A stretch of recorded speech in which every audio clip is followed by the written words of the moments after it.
Welcome back to Hot Takes and Deep Dives. This is Jess, and I'm excited to chat with Patti Stanger today. She spent 8 years on Bravo as the star of The Millionaire Matchmaker.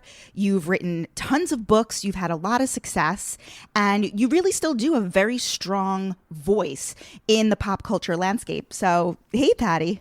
Hi, how are you doing? I'm good. I guess first off, I want to check in with you. Just generally speaking, how are you managing your emotions, staying healthy in your mind and body during the pandemic and now these acts of violence? How are you doing?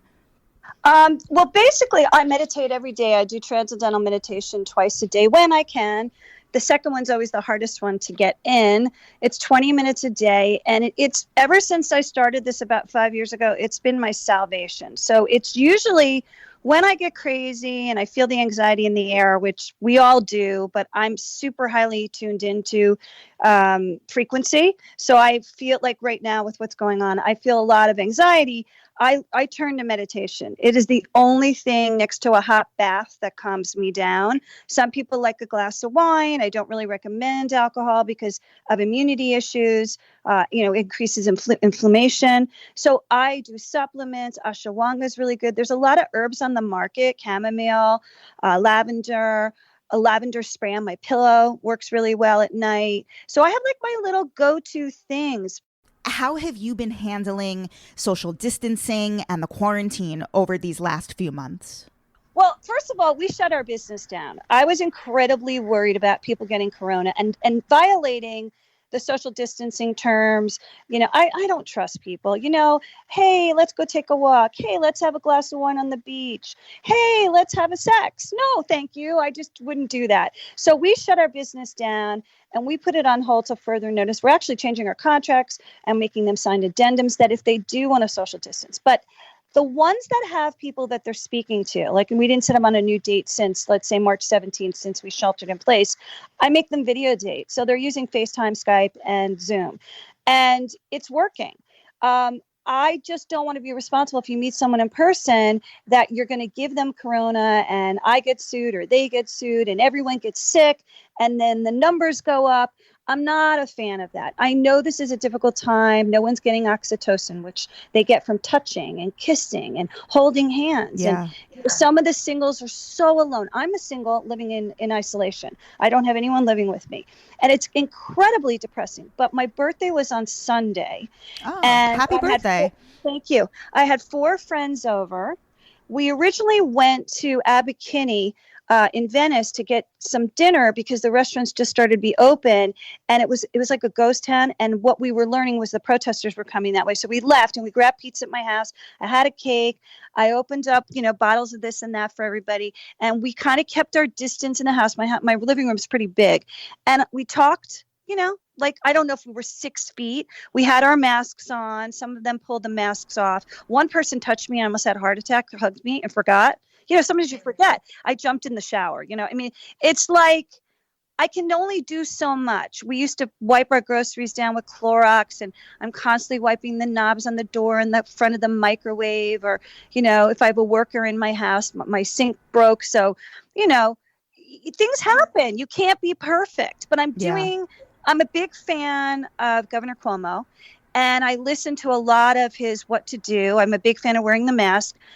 Jill Zarin from Housewives of New York City is my best friend. She just started a mask company, so we've been promoting that. She has all different styles and all different shapes, and they work amazing. You can breathe through them because a lot of these masks you can't breathe through. I have N95s from January. I had to fly in February to Vancouver, and I kind of I got sick for 3.5 weeks in January, and I think I had COVID. I had every symptom on the list. The antibodies test is not exactly accurate according to my doctor, so I didn't go in to get it.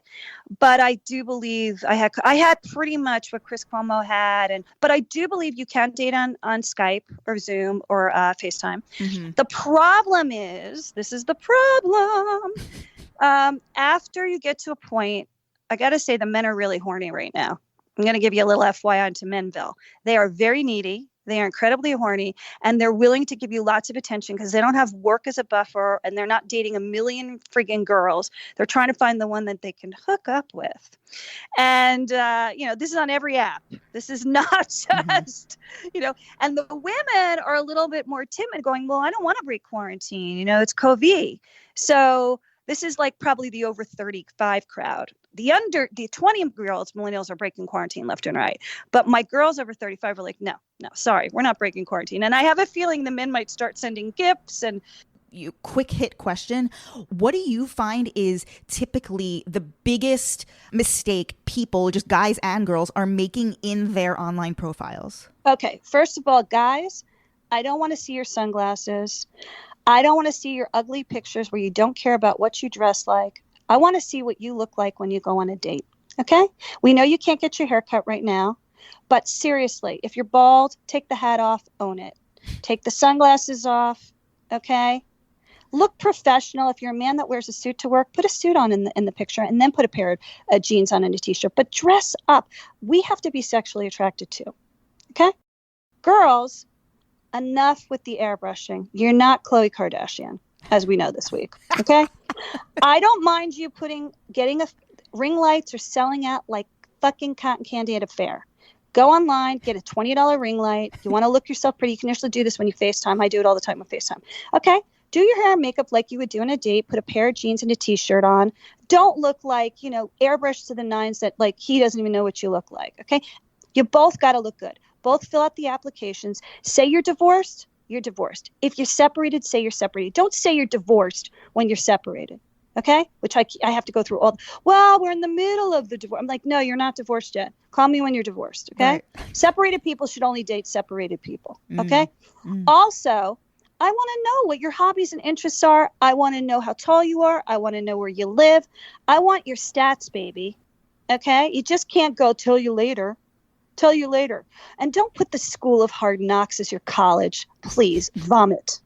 Okay? Seriously. All right? And ZZ Top's beards are not in style. Okay? I don't want to see your beard to the floor. Okay? Clean up or get out. If you can't afford to date, okay, you can't afford to mate, as far as I'm concerned. It is what it is. Right, exactly. And the one thing that gets me more than anything else in the world is angry at people. Don't contact me if you're not 5'7" and blonde hair and blue eyes. Don't contact me if you never went to college. Don't contact me if you have kids. Like, you don't need to say that.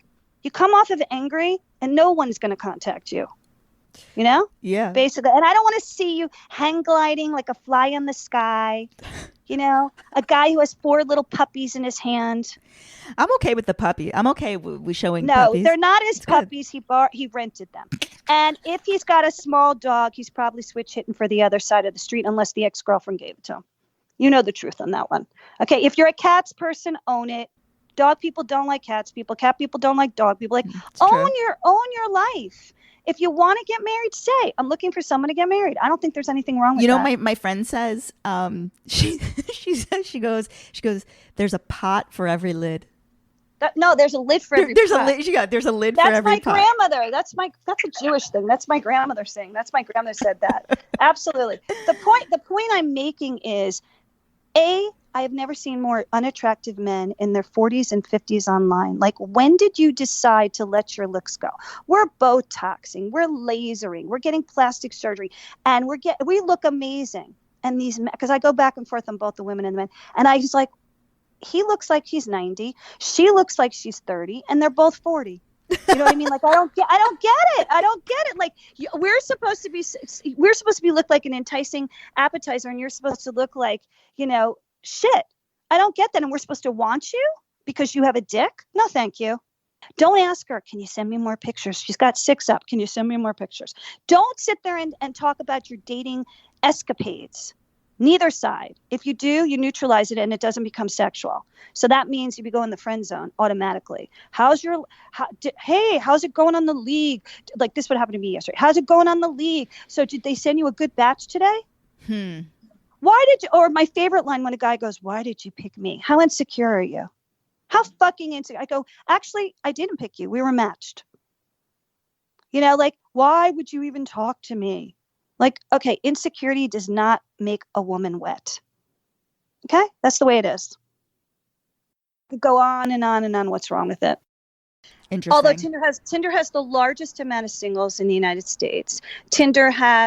But Tinder doesn't put any information on the profile like a Match.com or a Plenty of Fish or the League or whatever. So, you know, and then there's Raya. I got thrown off Raya because I mentioned Ben Affleck was on the app. I didn't know you couldn't do that. I apologize. Wait. So here's what's so funny. So I actually did want to talk to you about this. So you had said that you'd seen Ben Affleck on there a bunch. So that's interesting. I didn't know you were thrown off of it. So I guess now that you are off of it, what other celebrities did you see on there, if any? I saw Matthew Perry. Uh-huh. I saw Mike Judge, who is the creator of Silicon Valley, my favorite show. I saw Josh Lucas, and I saw John Cusack. Oh, that's a good one. Yeah. I mean, there was some, it's like, David Spade. It's the standard operating single guys on the market were on there. James Tupper was on, who's super handsome. He's in a relationship now, but he's on a Hallmark with me, and he's on Big Little Lies. He was very good looking, and he's a sweet, sweet guy. He was on there. So, and he, I assume like when a new guy comes on, like they try it. Matthew Perry was on for a while, but I think he got a girlfriend from it, so I'm not really sure. So, they try it. It's nothing's wrong with it. The problem was for Raya is that they weren't getting new people. So everybody was bitching and moaning and complaining. It's the same 10 guys I get every time. Because remember, they only let you have a certain amount of look-sees. And it has to be based on mutual consent. Like the League will give you 4 people, which sucks because what if the 4 people aren't your people? So you can't just keep swiping on Raya or the League, which Bumble and Tinder you can. So it was kind of like you'd get bored. You'd be like, okay, I went on it like 3 times this week, it's the same people. And they were never getting new people, which I think they just don't want. They want it to be like a cool Soho house and they don't want it. I don't agree with that. I think you got to keep moving the traffic. Look, I'm a matchmaker for over 30 something years. My mother, my grandmother were a matchmaker. I ran Great Expectations. Like you got to keep moving new inventory. So we've found out statistically in the industry, only 20% of the single population, about 135 million people are using the apps. And they're the same people. They go from one app to one app and they're not getting the professional business guy who maybe makes $250 a year and lives in a nice house and has an SUV in middle America. They're not getting those guys. They're not getting the upper 2% net worth individual also, which they used to get when Lycos first owned Matchmaker. That was like in the early days of Match.com. And we used to get like a top 2% net worth individual. They don't have that anymore either. So we don't really understand what's going on because there used to be more men than women. The average median age of using a website was 46, and you'd think it was younger, but it's not. They, Match is trying to get you to join their main company, Match.com, by all their little apps that they own, which is great.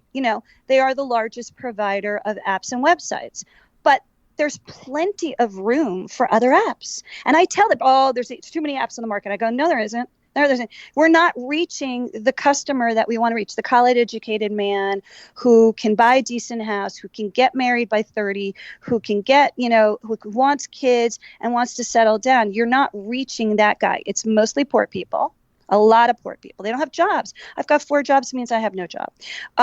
They are not educated, not a lot of college educated. So, women want what they are. And there's more college educated women in America than men. I mean, statistically, there's more women in college than men. So it was like women were complaining about this, like where's my water seeks its own level, and they're not having that. So one day I hope to have my own app. I just need someone to finance it. What is your advice for couples during this time? The thing with the couples in quarantine is this. If you live in New York City, which I totally identify, I'm from there in Jersey. And I lived in a studio that was like 400 or 500 square feet. I know what it's like to live in a tight space, but if you're living with your boyfriend or your husband in a tight space, you got to find a neutral ground to go and detox. So if that means You're going to be on the computer. You're going to get conference calls. I'm going to go in the bathroom and take a bath or brush my teeth. Leave me alone, especially when you're quarreling. You're going to nitpick. You're going to find things you hate about them. You're going to be like, I want to get divorced. So the divorce rate went up. TMZ and I did a whole story on this. They called me up. They said the divorce rate went up in quarantine. That's what happened. Okay. And they're calling their lawyers and ready to bolt the minute COVID is over. So I said, this is ridiculous. Let's remember how we loved this person in the beginning. Like, you probably are nitpicking because maybe I've worked from home and you never did, or we both never worked from home. And now we're working from home and I want to shoot myself. And maybe you lost your job and you're both not working from home. So your mind is wandering to the negativity, especially with the riots and the protests and the George Floyd incident. Everyone is so anxious right now. It is such an awful time. We've got to remember that if you get sick in COVID, you're going to need that person. Mm-hmm. You're going to need that. Even if he just takes you to the hospital and drops you off, you're going to need that person. You also got to remember, it's scary times now. It's nice to have someone. Us singles out here in the lonely field are going, crap, how did I end up here without a guy or a girl? And we're not, be able to bond with anyone. It's very sad. A cuddle, a touch, a romantic, I'll make you dinner tonight. Okay, great, honey. I'll take the garbage out. I'll walk the dog, Yeah.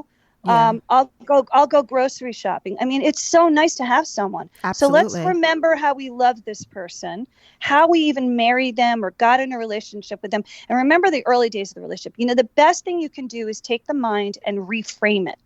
Stop going towards negativity. I know you want to stay on social media and listen to all the crap. Get off social media. Focus in on what's going on in your own environment. Okay.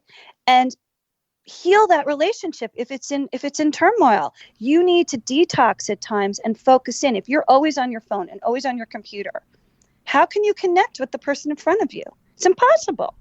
I completely agree. And they might feel rejected. And if you're both on your phone and both agree, you probably go to bed and one person faces one wall and the other person faces the other wall, and there's not even a spoon session. No, you know what it reminds me of? Do you watch Vanderpump Rules? I know all those kids, yeah. Okay, so I haven't watched it recently, but I'm really happy for Stassi, actually. So I wanted to. Well, actually, that's really good. Let's talk about. I want to talk about Stassi and Beau in a second. But I'm really excited for her because I know her really well, and Jax too. But I mean, she needed love. That girl needed love, and this is a perfect guy for her. This guy is like her. It's great. In what sense is he like? In what sense is Beau like Stassi? Well, I think he's man enough to push her back. Is he? Yes, I do. I do think that they're both sensitive types. Can't you tell they're both sensitive types? They're both sensitive. Yes. I think he's man enough to push her back, and she might make more money than he does. But I feel like he's like, I have a business. Maybe I'll make as much as money. I'm not famous like you are. She went up, the totem pole chain, like that. And I do feel that they can make each other laugh. They like to do the same things in common. And that statistically, by the way, is the number one way your marriage will survive, is if he or she makes you laugh, and you have to like to do one thing or two things in common. Have you spent much time with Beau? No, I have never met him. Okay. Jill has met him. Zarin has met him. I haven't met him. How did Jill Zarin meet Beau? I think they went to dinner with Stassi and her. I can't remember. She said she met him. BravoCon. Maybe BravoCon. Yes. I don't remember. But BravoCon maybe. So here's the thing about Beau. So a lot of people are observing how basically he I'm pretty sure did leave his full-time job because he is now considered a full-time cast member on Vanderpump. And he's probably making good money. But not only that, he's now on, well, of course the tour is postponed or whatever, but for a long time this past year, he was on tour with her. What's wrong with that? What's wrong? So let me tell you a little story about celebritydom, which you guys don't know. Tell us. For every celebrity, there is a mate, wife, husband, doesn't matter, who sometimes partners up with their celebrity and makes them a star. Mm-hmm. Suzanne Summers and her husband. Perfect example. Okay. Mm-hmm. And so it's not uncommon for them to do the business together. And he says, listen, honey, you need a book deal. You need a tour. You needed this. You needed that. You need a spinoff. Let me help you since now I'm on the show. Now, there's nothing wrong with that. They're getting married. They will have kids. There is nothing wrong with that. I know everybody thinks it's best to keep it separate, but if he's in advertising, which he was, and he's in that kind of world, that's his business, there's no reason to having a great manager. Now, none of us have managers. They don't have managers in reality. I think the only one who hasn't is Nene because she was acting. And it's a big spot that could make a lot of money if anyone's listening and wants to start a new business. Managing the reality business could make you a fortune because we take less money than the A-listers, okay? But the bottom line is it's not unheard of to have your husband, the manager, set up deals and make money together and regroup. I don't see that there's anything wrong, as provided he does his job and he's not using someone. I don't think he's using her. I think what happens is they like being together and, Stassi can be very emotional. She can go up and down like no tomorrow. So I think it's nice that she found someone. Look, they introduced her through the group. They fixed her up, Katie and all them. So I think that's really nice. I think that's great. This is just for fun. Obviously I don't know them. I'm just playing devil's advocate here. So I think some people see him. I mean, listen, look, you might call it an opportunist, but you don't know what's going on behind closed doors. Total, 100%. And all of my friends in self-help, like Marissa Peer, she was therapist to Prince Diana. She's in Mind Valley. She's an amazing hypnotherapist. You can see her on YouTube. She, Mind Valley has all these experts, these famous experts. Every one of them is married to somebody that runs the business, does the business side. Like they're the front of the house. The other person's doing the traffic and conversion. The other person's doing marketing. Beau could probably do marketing. There's always someone. You don't get here by yourself. And if you don't have a full-time manager, how are you going to do it anyway? Most of us are winging it as we go. So having somebody that actually is important. I had a manager for 3 years and he was amazing, Jeff Fetterman. He was fantastic, but he went off to do something else. And we made a lot of money together. But it's great if that person's your husband and has your interest at heart and wants you only to succeed. Now, we're talking about somebody who has morals and values, not an opportunist. Right. He's not going to make money and leave Stassi. He's in love with Stassi. They're both in love with each other. You can see it in their faces. Doesn't mean it's going to be smooth. They're going to fight. They're going to get moody. It's the way it is. They're reality people. Come on. Let's talk about Jax and Brittany. So you didn't watch this season of Vanderpump, right? So I don't really need to watch them anymore. But I know that Brittany, has Jax cheated in the past? Yes. Did he own it? Yes. Could he cheat again? Possibly. I don't know. I don't know what's going to happen on a Tuesday. They had their wedding rings on. They had their wedding rings. I read the tabloids. I know what's going on there. But I mean, clearly there's karma. So let's talk about the spiritual side of this. Every relationship has karma. You're with this person to work out your karma. Otherwise, the universe wouldn't give you them. So some people have easier karma than others. Other people have dharma. Oh, they have the perfect relationship. They never fight. And then boom, one day they get divorced. I have cousins like that. Perfect marriage. Everybody wanted to be them. And one day my cousin cheated on her husband. Okay. And you're like, what? I never saw that coming. Like with the Juliana and Brooke situation, I knew that was coming. If you don't quarantine together, you're going to break up. It's obvious. You were once called the Simon Cowell of dating, which is hilarious and also very accurate, obviously. Tell me how Millionaire Matchmaker came to be. How did you come to pitch a show to Bravo? I didn't actually pitch a show. They found me. I was under contract with ABC and the war broke up. This is so long ago.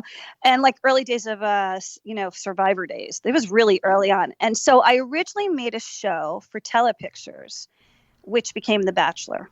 That's the mixer. It's a long story. I had a bad agent, terrible agent.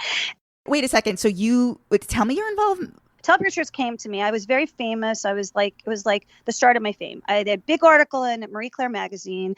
Telepictures called me and said, can you come up with 25 ideas to make a TV show? I went in there. My agent didn't show up. And it was my mixer. It was 25 girls living on a man's property. And it was an actual millionaire I had in my club. And it went wrong. The contract went wrong. The agent screwed up. I left ICM because of it. It was a terrible experience. And I never sued them or anything. No, they gave it to Mike Fleiss because Mike Fleiss had made Who Wants to Marry a Millionaire. Appropriately so. And they did an amazing job. And Rob Mills and Brooke and all the girls, Brooke and Stephanie at Telepictures, which is now MGM, they all did a fantastic job on it. I couldn't have done a better job. I actually used to cast the show for the first couple of seasons and send in my girls. Really? Anyway, I was upset, but I wasn't depressed. I let it go. I said, I'll get the next one. And ABC came to me and with this other production company said, we want to make them, a show. And it was basically based on my life and how I did my business. And it was great. And we made a sizzle reel and everything was going great. And then all the presidents got fired at ABC, like, Lloyd and the person who's running Martha Stewart's company got fired, and Andrea Wong got fired, who's the one who put me on there. And it was like, okay, I'll get the next one. And I was getting annoyed with the up and down process. So finally I let go. So law of attraction. I said, I'm just going to focus on my business, get married, and write my screenplays. I went to film school and that was my dream. And a call comes in and it's Bravo. And I had just met with, this is the true story. I met with Simon. He called me on the phone. With Simon Cowell? Yeah, he goes, I want to produce you. There was a big show in England called The Matchmaker or something, a guy. And he called me up and he says, I want to produce you. And my agent is Lance Klein in Endeavor. And we were setting it up and everything was great. And then he got sued because of American Inventor. And he said, I can't do it right now. Mm-hmm. So they called Ryan up. And Ryan shook hands with me, Seacrest. And he didn't have the $20 million deal at E! At that time yet. And I was like, okay. And I was thinking about it. And then all of a sudden, Bravo called me and they had seen tape on a show called Self-Made that I had done with the Gans brothers who did Taxi Cab Confessions. So these two brothers made a dirty, down and dirty sizzle reel. Like they couldn't have afforded money for sushi. I paid for the sushi. And they showed, it was a day of my life. It was Christian Ottinger was going to be on it. Diane, I forget her name, the designer from HSN. There was a bunch of famous people on it. How we made money out of our house and our underwear, basically. And it was all great. And then they made a mistake. They were only allowed to show it to E passed, and they went behind my back and they showed it to Bravo without my permission because it wasn't part of the contract. And lo and behold, Bravo calls Amy and Corey. Corey runs Oxygen now. Amy Trucadera and Frances, who I adore, who's now the president. They found me and they said, we want to offer you a job. And that's how it started.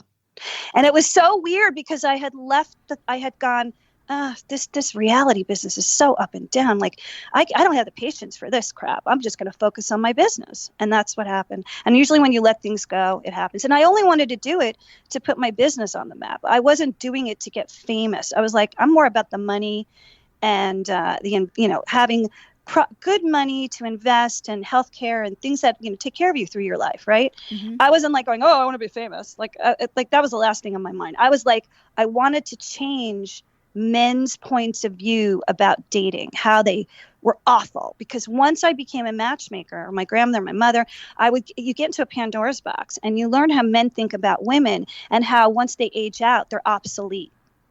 And how the penis does the picking. See, all of my isms come from, and how we have to do no sex before monogamy because we got to negotiate that they treat us right. So all that came from that.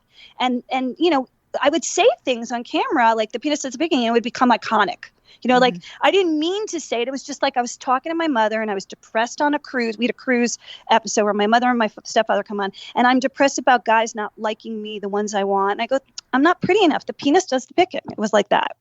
It was like weird stuff like that. Yeah. In the mid to late 2000s, you and the way I, really remember it, and I was a big Bravo watcher back then as well, you and Kathy Griffin really were the face of the network back then before. We were? I think so. I mean, Jeff was there. Jeff was there too. Jeff Lewis too. Yeah. We were, and Vicky was the original first housewife. So I guess so. It was the Actors Studio, and of course Andy. I mean, Andy's really the face of the network. I mean, there's nobody. No, I'm saying like before Andy became the face of the network. You really believe that we were before? I always thought Andy was Watch What Happens.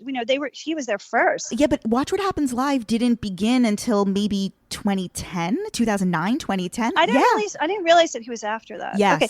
Yeah. I mean, it wasn't like, we were so the one good thing about me and Jeff is we had our own business. So our job was to make our show go, to make our business go. We thought we were going to get calls, and Jeff did really well on the calls. I had problems.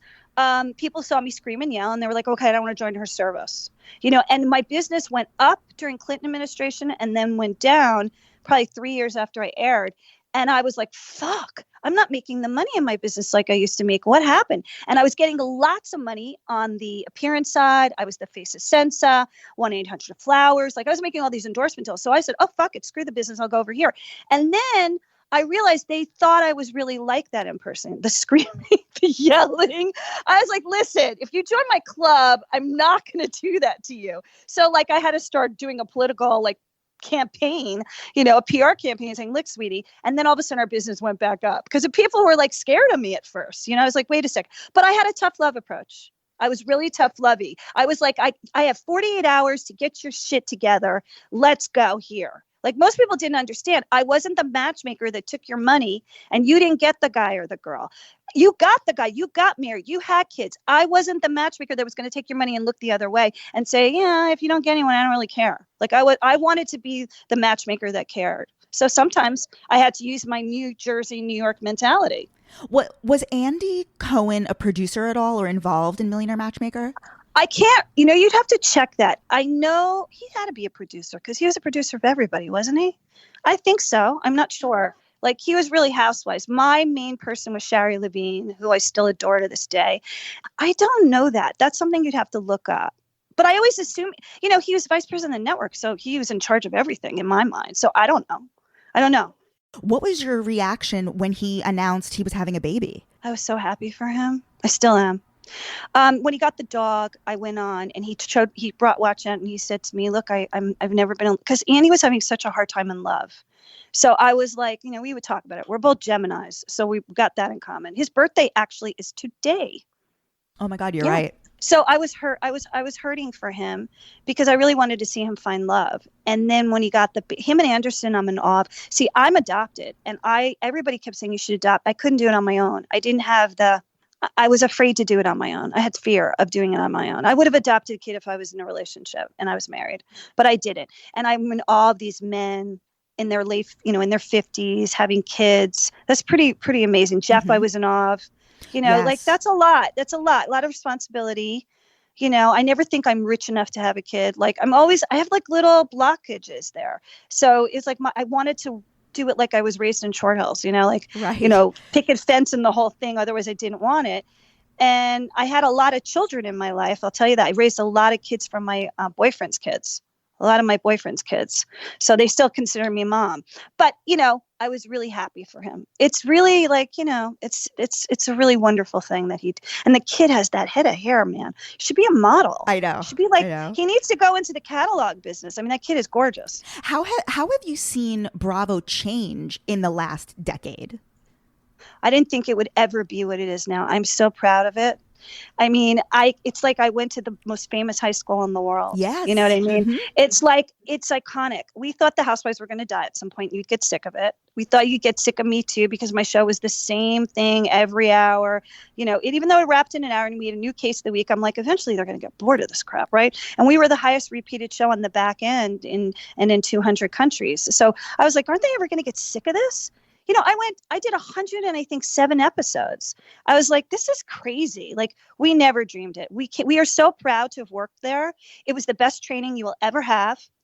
You work your ass off. You learn how to do press on the fly because, shit happens. Things are said. You got to be politically correct. My fan base, one of my largest fan bases is my African-American community.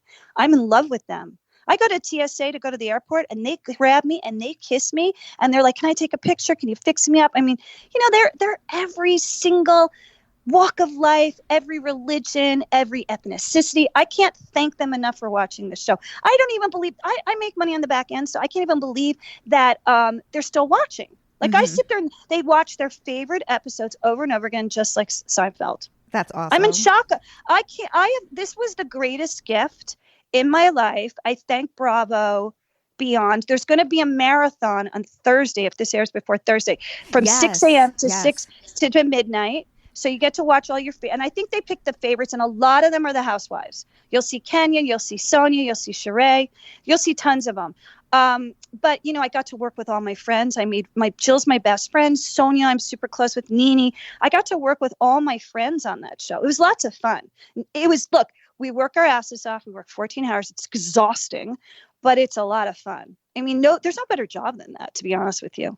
I mean, I always wanted to be on an ensemble show, and Sherry was always like, I don't know if you can handle it, because I was like, whenever there's a reunion and someone's being taken down, I'm like, and I think that person didn't deserve it. I'm like, I want to go on the reunion and yell at that other person, like when Lisa Rinna is taking somebody down, I'm like, I go after Lisa Rinna, Right. So it's kind of like I never got to do the ensemble thing, which I would love to do a show like that. We must discuss how our very own Leah McSweeney was a millionaire on your show. I can't remember. Oh my God. Did you go back and watch? You didn't go back and watch her episode? I haven't watched it yet. I promised I'd watch it tomorrow night because Thursday when they asked me I had to do all these videos for Bravo. And I said, I don't remember. I know she had a clothing company and I know her husband came on, but I can't. That New York season was crazy. Okay. They had Plumpty Dumpty on, who was insane. There was the guy, Jason, that like the Kim Kardashian girl. Like, it was crazy, the shit that went down. We shot 12 episodes in 7 weeks, which I do not recommend ever again because I don't even know how I did it. But I got to go to my favorite places like Peter Luger's and eat dinner. And we did a mixer at Peter Luger's. Mm-hmm. I've watched this Leah McSweeney episode a couple of times. So your main So remind me a little bit. Your main observation of her, or your main kind of was masculine. Yes, your main critique was you kept harping on the fact that she had masculine energy, which she does. Which is totally accurate, but also is not necessarily a bad thing. That actually, no, she's externally. Like, beautiful. She's externally beautiful girl. She was very young when she came on. But when you have internal masculine energy and you want an alpha, not a beta, let's be clear about that. A beta is feminine energy. It repels them. Did you see what I just did? So it repels them. So you cannot be alpha internally at home. You can be alpha at work. You can't be at home. So like, for instance, I'm alpha at work and beta at home. Never be like, oh, you want to control your relationships. No, I don't. I've never controlled my relationship. That's probably my biggest problem. I should have and kicked the losers out. But if you want an alpha man who takes charge and has money and is secure and together and blah, blah, blah, blah, blah, you got to be beta to his alpha. So let's go back. So Millionaire Matchmaker first went on the air. This is interesting. First went on the air in January of 2008. Real Housewives of New York first aired 2 months later. Right. And that's how Bethenny and Jill became friends. Correct. Yeah. So I really want to talk about this. This kind of was like a magical time. Well, what was really interesting is we had a TCA party. All the networks got together on Comcast. At the time, it was just NBC Universal, and everyone got to walk the carpet. And I remember $1 Million Listing was in front of me, and my makeup artist, who became my best friend, was their makeup artist. So they walked in front of me. I believe Housewives of New York was behind me, and I believe Atlanta was behind them. And we were all walking this carpet. Jeff might have been there too. We were all walking this carpet, and we all became friends because it was so new. And the person at the top of the totem pole was Tori Spelling. She was the messiah of that party. It was every single reality show, and she was kicking it on oxygen. I even told Bethenny, Bethenny wanted her own show, I said, you got to pull a Tori Spelling and get married and have a baby. Tori almost killed me. True story, but that was a true story. Yeah. So tell me, I guess, what were your first impressions of Bethenny and Jill, and what are some of your memories from that time? Well, it was very exciting to see New York on the map. I mean, when Jersey was coming out, I was worried about Jersey because I'm from Jersey, even though I grew up partly in New York and partly in New Jersey. My dad's from Brooklyn. My mom's from South Orange. And so it was kind of like, are they going to just show the Italian mobsters and they're not going to show the Jews of Jersey? Because there's this whole other thing. Like they're in Franklin Lakes and we're in Short Hills and West Orange and Livingston, which is Essex County. So I was like, okay, is this really representative? But when New York came out and it was like, Jill and Bethenny, and Jill was putting the whole thing together because it was Manhattan Moms. She sat on the bench in the Hamptons to watch a polo match, and Bethenny sat next to her. She recognized her from Apprentice with Martha Stewart and said, oh, hi. And, she was trying to get her baking company off the ground, and she had this boyfriend, Jason #1. And Jill said, come on the show. I'm getting a whole bunch of girls together, like Ramona, Luann, whatever. And it was so exciting to meet her and Bobby. We went out for dinner. We went to Mr. Chow's. They had a party for the production company, Shed, through WME. At the time was Endeavor. And we all went to dinner. And we were like best friends from the get-go. Then our mothers became friends. Mm-hmm. That was freaking weird. My mom's best friend is Wendy Williams' mother, by the way. They live in the Really? same apartment building, but my mom passed away. But Jill was one of my mom's friends. And so we all became friends. So when my mom watched Bethenny cry about men and not getting married, she was drunk on one episode, my mother called me up and said, you have to fix her up. That was my mother's doing. And Extra called me and said, do you want to fix Bethenny up? And I did. Yeah.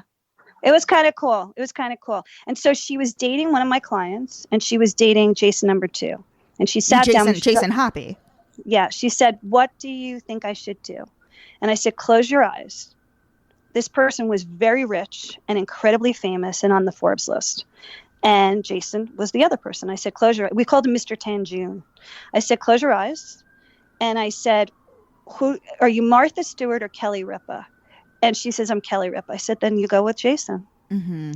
You know, you love him. Doesn't matter how much money he has. You know? Did you know him at all? No. We stopped being friends when the fight happened.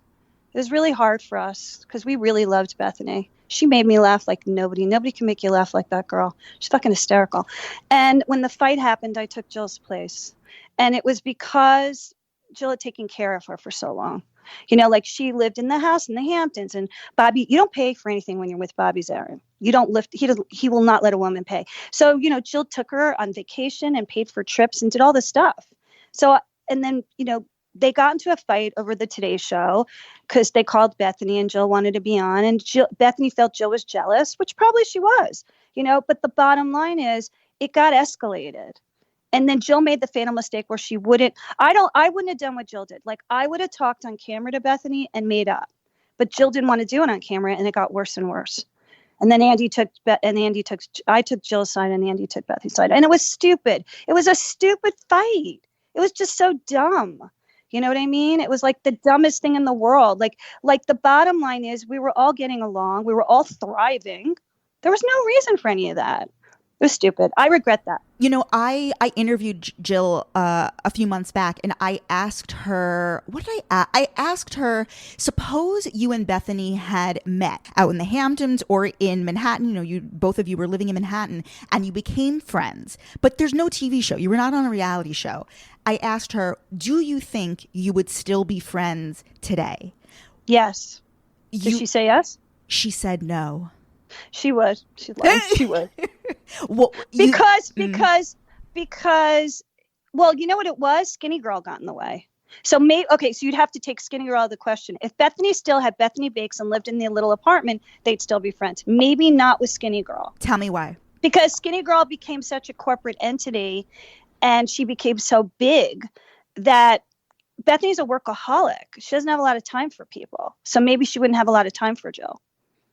You know, Bethenny was driven. She was J-Lo. She was driven.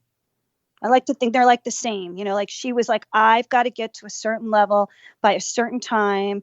And she just knew how, I mean, everything she touches is gold. So there wouldn't have been a lot of time. And then if she got, you know, she got married to Jason and the baby, I just think that like if Jill had never gotten her way and gave her some space to flourish without, you know, like that phone call, like she told me she was going to call Jill. And I said, don't call her. Please don't call her. She's too sensitive. She likes everybody to like her. She's not like me. You could play that call and I go, fuck you. Mm-hmm. You know, like that's one of the things that like my people at Bravo would say, you would be great on reunion because you'd be like, fuck you. Who the fuck are you? And I come in with facts. I'm all about fighting with the facts. So I would have been like, all right, so on a Tuesday we had a fight, let it go. I wouldn't have kept it going. I would have been like, let's make up and be, you know, bygones be. I'm so happy you got the Today Show. I'm so happy this. So like, I'm different. But I don't know what happened there. I think it was a very time where everybody wanted to be in the news and everybody, you know, they were becoming like actors. You know, like Meryl Streep making a statement. It was like ridiculous. It's like the tabloids, the Us Weeklies, the In Touches, they were going crazy over this stuff. Like every day, Page 6. So I think they were becoming, you know, too big for their own bridges. We just got too big too fast. And if Bethenny didn't have Skinny Girl, I think they'd still be friends. Maybe Skinny Girl would have blocked it. Do you think the fans would be satisfied if Jill came back to Housewives? I think they would love it, and I think she tests. Wait, say that one more time. You think? I think the fans would love it. I've seen her test because we have to check our ratings on certain things. I think she tests. I think that that works out, but that's a Bravo call. And I think they're going younger now. I think they're going towards the Tinsleys of the world because they have to stay in the demo. They run a business at Bravo. They can't just do what you want them to do. They have stockholders. They have people above them. They have analytics that they look at. So, this is a business. They want to go younger to get that demo. And I understand it completely. Leah's younger. Tinsley's younger. Do you think the OGs will continue forever? Like, how long does Ramona stay? I think there should be an OG show. So that you give because remember, who's watching television? Older people, right? You got to be honest. On the scheme of things, you might have the demo, but you also have the older people. And Bravo is the highest network on television, which means their advertisers are Mercedes, BMW, rich, people who want to be rich and aspirational watch, and people who have money watch. So I think it would be great to have an OG show with them together. But we're in COVID, so that could be 2 years from now. But I think that would be an exciting show to watch. And I heard they're doing something like that at Peacock. I heard about that. Yes. Right. So I can't really. I know a little bit about it. I don't want to give it away because I don't want to get in trouble. But they're doing something like that. So maybe that'll test, and then they'll bring it to Bravo. But Frances knows what she's doing. She's an amazing president. And Andy knows what he's doing too. The two of them made that network. They know what they're doing. And Bonnie Hammer, the Messiah.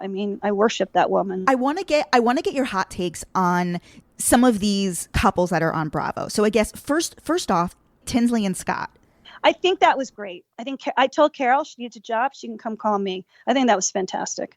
I think that she had to be the beta to his alpha. I got to give up the show. I got to move to Chicago. I don't get to tell him when he proposes to me. So she got her man. Good for her. Mazel tov. Denise, are you watching Beverly Hills at all? Well, every now and then I jump on it because, they're around the corner. Okay, cool. So Denise Richards and her husband, Aaron. Okay, well, I know too much about him. He used to date one of my friends. Really? Yeah, Tracy Bregman brought him over from Canada, from Calgary, before he hopped to Nicolette and her. So they have I don't know if I believe this whole Brandi Denise thing. I don't want to comment on that because I don't really know if that's true. Mm-hmm. Do you believe that's true? I know Denise. She was on my show. I can't picture her doing that. I can't unless they're having a threesome, and Aaron and the three of them are together. I could believe that, but I can't believe the two of them having a torrid love affair behind Aaron's back. I'm not buying that stuff. That's great for TV, but I'm not buying that. I think it's all going to play out this season. I believe Denise is a wonderful person. She's got good morals and values. I know she's still boyfriends in the past and stuff, but she's her soul, when you talk to her, she's wonderful. She's giving. Her father is amazing. I love her father. Her family's a nice family. She adopted a handicapped child. I like Denise. I don't have a problem with her. And she doesn't dress up. So they all make fun of her. She's not wearing Gucci, Fendi products. She'll come in with jeans, Levi's, and cowboy boots. Leave her alone. That's her style. Does everybody have to look alike? I don't understand that. Erika Jayne and Mr. Girardi. That is an interesting marriage, man. That is fascinating. Mm-hmm. I love Erika's plastic surgery. Please give me your doctor's name.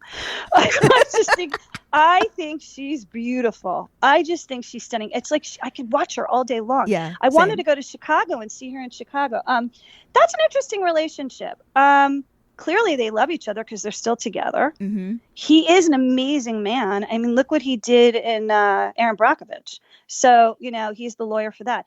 When younger women like older men like that, they might be mentally stimulated and security driven versus physically driven. So I don't know. Maybe they have mad sex and it's crazy sex. I don't think so. He's over 80. It doesn't matter. You don't know. A little Viagra goes a long way. Who the fuck knows? But maybe he's the best cuddler in the universe. Right. Who knows? Maybe he's good with his finger or his tongue. Maybe she gets it all and he gets nothing. Who the hell knows? Do you think Ramona will ultimately wind up with Mario? They've been quarantined together? She already moved out. She's living in one of Jill's friends' apartments. Oh, really? On the beach. Yeah, that was a week ago. You're a week late. See, I know housewives. She moved into this beautiful apartment. This woman has the most gorgeous apartment. It's all modern. Her and her daughter moved in there. So I don't think they'll be together. I think he's neurotic clean. I think he's OCD clean. And that's very hard to live with, by the way. I don't know how she did that before. where you a crumb falls, you got a white, like he made them all clean, and he's neurotic. I think he's a little neat freak. How are Jill and Ramona these days? Ramona called Jill the other day, but I don't think she called her back. Ramona goes up and down with Jill because Jill always invites her to things, and then Ramona has parties and doesn't invite Jill. So I think that's one of the issues. And also, Jill, you have to understand, Jill will give you the shirt off your back. Jill will help anyone. She's like me. We're the people that everyone calls. I need a lawyer. I need a doctor. I need this. We're those people. We're the people, like Patti will know someone, Jill will know someone, and we're the first people to help everyone. So when someone's non-helpful and you keep getting hurt from them, it's an issue. I would like to see Ramona be nicer to Jill, to be honest with you, because Jill's always giving to her. Do you going back to Denise and Brandi? Do you know Brandi Glanville at all? I'm the one who got her on the show. Really? You didn't know that? She begged me. Okay, so Andy was looking for someone. She begged me to come on. It was the whole Eddie Cipriani thing. And they had not connected the dots. Eli, my development person, did not connect the dots between Brandi and Shira, right? Sheena.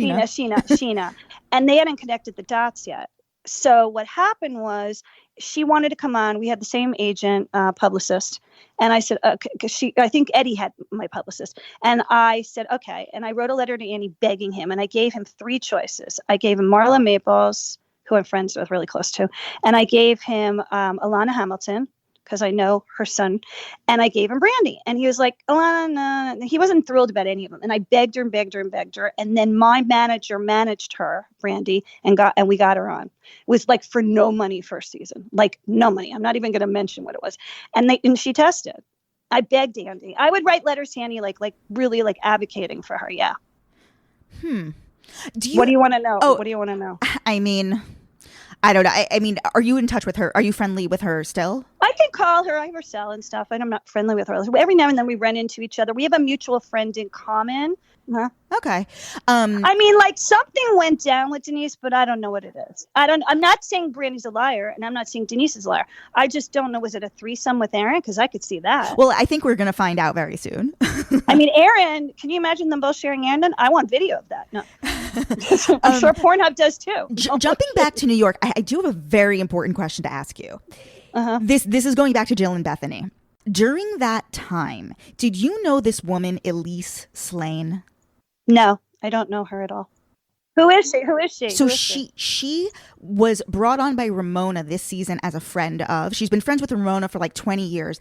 But it's very strange because she literally is a mute on the show. Like she's said like 5 words, like the entire season. Maybe she was edited out. Yeah. So this woman, Elise Slane, she claims that she is the one who introduced Jill and Bethenny. No, Jill met her at the polo match with Bobby. That is true. That's a true story. That's not a lie. That's the story I always knew. Bobby told me that a million times, that they were sitting next to her, and then they said, and Jill was trying to cast a show because it was called Manhattan Moms, getting all her friends together. Because she was like, oh, yeah, where did they, well, maybe this girl wants to claim to fame. Who the hell knows? What did Bethenny say? Did Bethenny say it's true? Bethenny, I don't think has commented about it. She just has said it in some interview. This woman, Elise, has said it, and so I just didn't know. Maybe ask Bethenny that question. Ask Bethenny that question. This actually, you've been talking a lot about. You have been very outspoken about what's going on socially right now, and politically. So a lot of celebrities have come under criticism. For example, like the Bravo network and Andy himself, were heavily criticized for waiting until Sunday night to comment, in solidarity. Listen, this is a scary thing going on. I don't blame Bravo. They might have talked to their lawyers.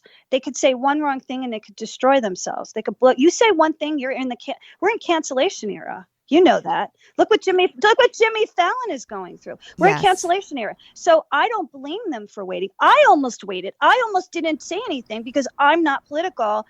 And then I just couldn't anymore. I put that video up where the white cop and the black girl cop. The white cop is pushing back the protesters, which are just standing there. It's on my Instagram. Okay. Now I'm not saying cops are bad. Let's be clear. First, I want to say this at the top. Cops are great. Firefighters are great. All frontline workers are great, but they're good people and they're bad people. And there's probably bad eggs in every single department that needs to be tossed, right? It's like teachers. You get tenure and you don't get tossed and you could be a bad teacher, right? So I put this video up where the protesters are standing there and walking, and the white cop won't let the black protesters pass. So the female officer screams at the white officer. She's black, and she screamed and pushed him away. And I put that up because it was showing there are good cops and there are bad cops. It's not about all cops are bad. I mean, one of the cops was Asian. I mean, are you kidding me? From Taiwan. And that's his brother-in-law, by the way. And by the way, this is personal. He knew George Floyd 20 years ago. They both worked as security at a club. They were bouncers. So when he was hitting him and saying, "You're not so tough now," it's probably something went off. Like, I want to hear the 911 call. I want to know, did the person, when they called to have him come picked up, did they mention his name? And did the dispatch mention his name? And then this guy, Sean, said, I'll take that call. Like, did he go there with the intent? Like, I don't know. We'd have to listen to the calls. You know what I'm saying? There's a lot of stuff we don't know about this, but this is crazy what's going on. This doesn't give you a right to loot, destroy people's property, steal. Now, is Nordstrom's going to survive? Is Gucci going to survive? Yeah. But we have moms and pop stores who've been closed for the last 3 months that don't make a dollar. They're going to go bankrupt because they can't even pay their rent. And now you just took all their merchandise out and destroyed it. Jeff Lewis himself, like, have you spoken to him in the last day or so? We texted. He didn't text me for birth. What did he text me for? Oh, when we first sheltered in place, we texted to make sure everybody was okay. Yeah. So yesterday, in fact, on his radio show on Andy's channel, he basically, he's just shooting the shit with his co-hosts, and but there was a lot of criticism that came out. Basically, he was saying how he doesn't understand how any protest at this point can be peaceful. And he was just kind of going on and on. And, Well, no, you can be peaceful. You can walk the streets. You can do sit-ins. You can have speakers up at podiums, just like we did with, did we not protest Weinstein and Me Too? We can do the same thing. We can get famous speakers up on that podium and have people sit in and listen and learn and get these people that can teach us how to change. But what he said, Jeff, is not inaccurate because people are angry. And he knows he can't control people. And he knows when people take to the streets, they can get mad. But let's be clear. There are two groups here, which was what I was saying on my Twitter. There are the protesters and there are the looters. The protesters are not the looters. Protesters are walking around the cities protesting, and the looters are following and causing problems. Now, I watch these videos. These kids are not poor. They're under 30. This guy who broke into the REI in Santa Monica, they blew the door open with a kind of bomb. And they had skateboards and wearing high tops and fancy clothes. And what is this? Because if you get a sneaker, every single thing they did, okay, they destroyed property. And then the bot went around all of LA that said, let's go to the white people's home. Let's burn it to the ground and take what we want. We were all terrified they were going to come into the houses and start doing it right now. Like it is out of control. And it's all because he won't arrest the rest. He needs to arrest the rest. Yeah. Yeah. No, Thank you for commenting on that. And I don't agree. And like every time you say something, someone takes it out of context. Yes. It's the whole cancel culture. Have you been following Kelly Dodd? What she's been posting on Instagram? She and I do not get along, by the way. Oh, FYI. that really? We used to be friends, yes. But go on. She was basically saying, well, this was before, she was saying how people in Orange County aren't dying from the coronavirus, and that's why. Yeah, I saw that. And then she went out to Fashion Mall. Yes. It's like, look, everything's open. We can drink now. She's like an alcoholic. Yeah, no. Yeah, I saw that, and I was thinking to myself, okay, are you mentally ill? Like, do you know I know people that have died. Like, are you mentally ill? Yeah. And when I was going through what I went through, which I think is COVID, I was like, I thought I couldn't breathe in my chest. It's a miracle. I downed bone broth and supplements like you thought I owned a drugstore. I was like, I prayed every night to God. It's like I did exactly what Pink did. Pink did the same thing. She was praying I was like out of my body and up with the angels at one point. And I said, what is wrong with you? But I tell you right now, if you don't read the paper, or the news rather, because we don't read papers anymore. If you don't read the news, right, and you don't get educated, don't speak. Just don't speak, please. Yes, 100%. Like we're not here to party like it's 1999, like they did in the Ozarks. And now one guy got the disease, and now they all have to be tested. All those people. Same thing in the one in Scottsdale. They huge parties like on lakes and shit. And everyone should have a right to thrive right now, considering no one's making any money and no one's doing anything. Like, we're all shut down. Right now, I'm on hold. I have all these movies I sold to Hallmark, and we were about to shoot the week we got sheltered. Now the borders are closed. We shoot in Vancouver. Can't go there. Thank God I can work with my writers, but I'm not making any money just like everybody else, right? And on top of it, other things have happened. I lost a couple of gigs, big ones because of COVID. So it's a scary time. And then we got our rules that what we have to do in order to shoot. What are tell me what the rules are. They're fucking to the floor. Like, you can't have any catering. You have to have box lunches. You can't touch a doorknob. You can't touch the water faucet. It's like you have to be tested every single day if your star goes down. I mean, wow. We have to be quarantined for 14 days before we even shoot. That's really expensive, by the way. And then we can't get the insurance. There's no COVID insurance. So unless the government passes the bill, we can't get the COVID insurance. So I don't even know. This is everybody across This is LA. Everyone from reality to scripted. Now, scripted is union and reality is not. So we probably have a little more leniency. But do we want the leniency? Because we could get COVID. You know what I mean? Like, if you're sitting around set for 14 days and you're not doing anything, and God forbid somebody slips out and gets bored and goes to the bar, like some kid comes back, brings it, we're toast. So, the only people that are shooting are Netflix, like in Iceland, and the Children of the Corn in Australia. And these shows are action adventure. I'm dating, I'm dating. So my shows that I do, I came up with a new format, how to date at a distance. Don't use that title. Don't use that title. And I have a new format that one of the networks is looking at right now, where we could do this while we're in COVID, but I can't, that's why Love Island was canceled. Bachelor's canceled. How can we touch, kiss? You want to see us jump into the hot tub and make out. Can't do it. And so the action adventure shows could do it because they have CGI and shit.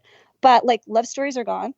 They're trying to do it on Neighbours in Australia, and they're trying to make it so they're in two groups and pods. And then the man would be on one side and the woman would be on the other side. And if they have a love scene, they're going to like CGI it. It won't look right though. So nothing's working. We're screwed right now. We don't know. The entertainment will be the last wave. I think the salons will open before entertainment in California. And we were just about to get on our feet and open restaurants. So is New York. And now we can't because of the chaos. So, I mean, there's that. People lost their livelihood. I can't tell you how many people I know who lost businesses. They're like, I can't pay everyone's not working. I lost a very big job and I'm trying to salvage it, something to do with television. And I lost a huge thing because they just can't see how to do it in COVID. Big job, lots of money. And I wasn't depressed. I kind of figured it was going to happen, but I'm trying to figure a way to save it. And they're like scared. They're scared. A lot of people are scared. And right now, no one's shooting except for Tyler Perry because he has a compound. Eventually, do you think, I know that they push, so let's just use Bravo as an example. It's just a language we all understand. Like they push like the Potomac Housewives show. It was supposed to begin in May. Dallas is supposed to be next month, and Floribama was supposed to be in Florida. So Dallas was supposed to be, and I don't know how they're going to do it because I don't understand the insurance part. That would be, they would have to explain to me how to do the insurance. As a producer, I don't get that part. And that's the thing I need to know because I produce all my shows. I'm an executive producer of all my shows. So I was like, I don't get it. And then when I read the rules, I got the package on the rules yesterday from my executive producer on my movie. And we were reading the rules. We were like, I don't even know how we would do this. New Jersey is supposed to start. Real Housewives of New Jersey is supposedly starting back up filming July 10th or something. Well, the thing with those shows is they can be on a trip in isolation, but most movies are not like that. Scripted movies are not like that. My show would be very hard to do. Let's say we were doing Matchmaker right now. Got 25 women, 25 men. I mean, how do I know this idiot's not going to sneak out and do something, and you can't control people. You'd have to have security at the door. Jason Blum bought a studio and he's going to shoot one of his horror movies on Melrose, and he's going to quarantine them all, kind of like a Big Brother thing. I bet you Big Brother's the only show and Survivor and Big Brother are probably the only shows that you could really shoot because they don't leave. They live on the set. like the surreal world or the real world or something. I don't know. And then it's going to get boring. You're going to want to see them in a restaurant. You're going to want to see them out and about traveling if they go away. You're not going to want to just see them in their houses talking and chatting. You'll be bored. So I don't know. I mean, this is real. I'm sure Bravo and the rest of the networks are flipping out right now and trying to come up with some creative solutions to do this. And otherwise, they're just going to repeat what they already have. The only one who wins is Netflix. Netflix is the only one who wins out of this because they got enough content, to be honest with you. Can we also talk about what I'm doing now? Yes. So, yes. So, okay. So I still have my company. You can still join and go Millionaires Club, 123.com. There's an S in Millionaires Club. Okay. Millionaire, non-millionaire. If you want to refer a millionaire, we're giving commission. Oh. So you can make a little money in your downtime. Cool. Yeah. Gay, straight, doesn't matter. I'm doing movies, so please tune into Hallmark and watch Matchmaker Mysteries. The 2 of them already went up. Great. With Danica McKellar, Victor Webster, and Bruce Backliner. She plays a little mini version of me with a talk show and a matchmaker and solving crimes. It's really cute. And then I also have attractingasoulmate.com. Please go to that website and change your love life. Even if you're in a relationship, if you're not in a relationship, you're just going to attract a better person. And if you're wanting the guy that you can't get, in other words, you have a crush on someone, he wants to put you in the friend zone, we can shift that too, because that's on there too. There's hypnosis on there as well. It's going to reduce your anxiety by like 100%. Very cool. Yeah. Patti, you're a lot of fun to talk to. Thank you. Thank you so much for your time. And everyone should follow you online. And the other thing is, if you can't catch Bravo's marathon, a Millionaire Matchmaker, and you want to catch up on your favorite episodes, you can go to Hulu. Yes. They are doing fantastic over at Hulu, and also Amazon and iTunes. Yes. If you want to purchase it. If you want to purchase it and you don't have Hulu, you can go to Amazon and iTunes. But Bravo is doing a lot of marathons, so check the schedule. Everybody look out for the Leah McSweeney episode. She's in the New York season, and that is definitely one to watch. Yes, we'll have a conversation after everybody watches that. And let's see if she's changed since then. Yes. I don't know if I think it would be very interesting to have that conversation. Yes. Well, I mean, is somebody fixing her up on the show? I heard somebody was fixing her up on the show. I don't know. Maybe it was Ramona. I don't know. Might have been Ramona or something, because I was wondering if she would be different on a date. But let's wish everyone at Bravo congratulations on their success. Stassi, can't wait for the wedding, and everybody else, Bethenny, all of them. I want everybody to be happy. Thank you so much, Patti.